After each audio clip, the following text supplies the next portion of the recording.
to Type 1 Thursday with me, Hanna. Welcome back to my channel, welcome back to my videos, welcome back to everything that is, happening over here in my space of the interweb. Anyway, I got a Instagram DM recently, which I'm sure was kindly meant, really. But it went a little bit like, why are you so darn harsh on yourself?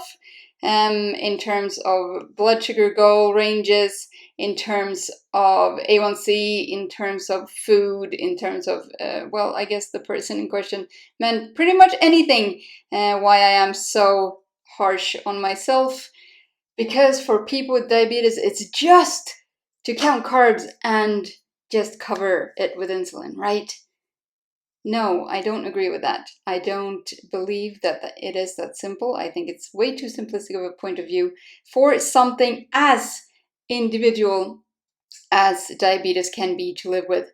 I believe that there are very many ways to manage diabetes in ways that aren't taught in a medical textbook.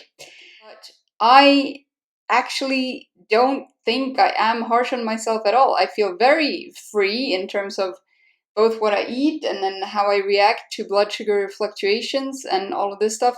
I don't feel like I'm, putting any sort of restrictions on myself. I actually feel freer, especially in terms of food. I feel freer now than I did when I was eating high carb, to put it that way, because I feel that much healthier now than I did because when I was eating high carb and taking lots of insulin and trying to make those, that equilibrium work, which it didn't for me, and I didn't manage to in 26 years, I felt like shit. I felt really bad. I didn't feel healthy. My body was giving up on me. I had proteinuria, which now I thankfully, thanks to the healing, healthy, happy, normal blood sugars that I have had for very many years, I've actually managed to reverse that. And my body just felt really, really drained. So this, to me, managing my health like this is actually a freedom feeling to me, and not at all a limitation.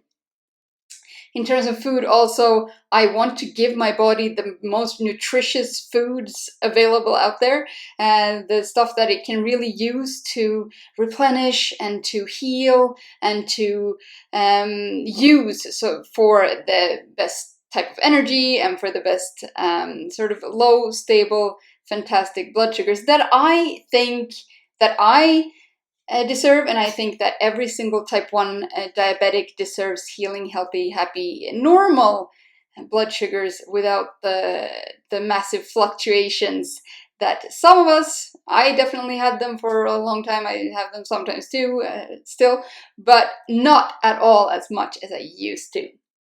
What others may seem and perceive as me being harsh on myself, for me it's actually just I'm taking the best care of myself as I can, and that to me is like the ultimate form of self-care and self-love. I make sure that I move my body regularly, I make sure I hydrate properly, I make sure I give it nutritious building blocks and nutritious nutrition. That sounds weird. Anyway, nutritious nutrition, and the right amount of insulin, and mindset work, and meditation, and stress management, and all of these things that I talk about, these lifestyle factors that I talk about so often, that I really walk the walk and just not just talk the talk. But for me, that's really a sign of self-respect to myself, and I love taking care of my body this well. As you can see from my food posts on, for example, Instagram, I am not malnourished. As you can see on me now, I'm definitely not malnourished. It's not just skin and bones.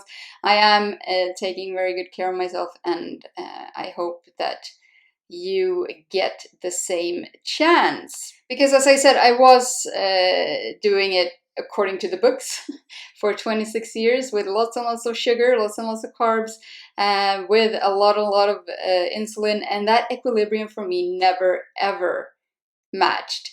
I was either way too high or way too low or way too jumpy or way too nothing. And my A1C was really, really awfully terrible, although I really, really tried hard. And I am just so happy that I found my way of living with diabetes and managing it as well as I can. And that doesn't mean that it's maybe exactly the same as you, but maybe you can take a little millimeter of inspiration and find the things that work the best for you. Regarding my A1C goal, I think that, and that goes also back to that people with diabetes do deserve healthy, happy, normal blood sugars, really normal for a healthy person. Why should people with diabetes be any different? Why should people with diabetes have A1C goals of 7 to 8% when we know that that is really, really harmful even for a person without diabetes? So I don't think that's fair. I don't think that that is anything that we should be aiming for. I really believe that in order to live a long, healthy, happy life, we have to aim for the same sort of numbers and the same sort of results as healthy people do. Every person with diabetes is entitled to healthy, happy, healing, normal blood sugars, something that I'm very convinced about. And it is possible. You just have to find the ways to know, or find the ways to figure out how that is possible for you. I want to hear from you. What are the best things that you figured out that works for you and your management? Write me in a comment below somewhere and I'll be happy to chat with you there.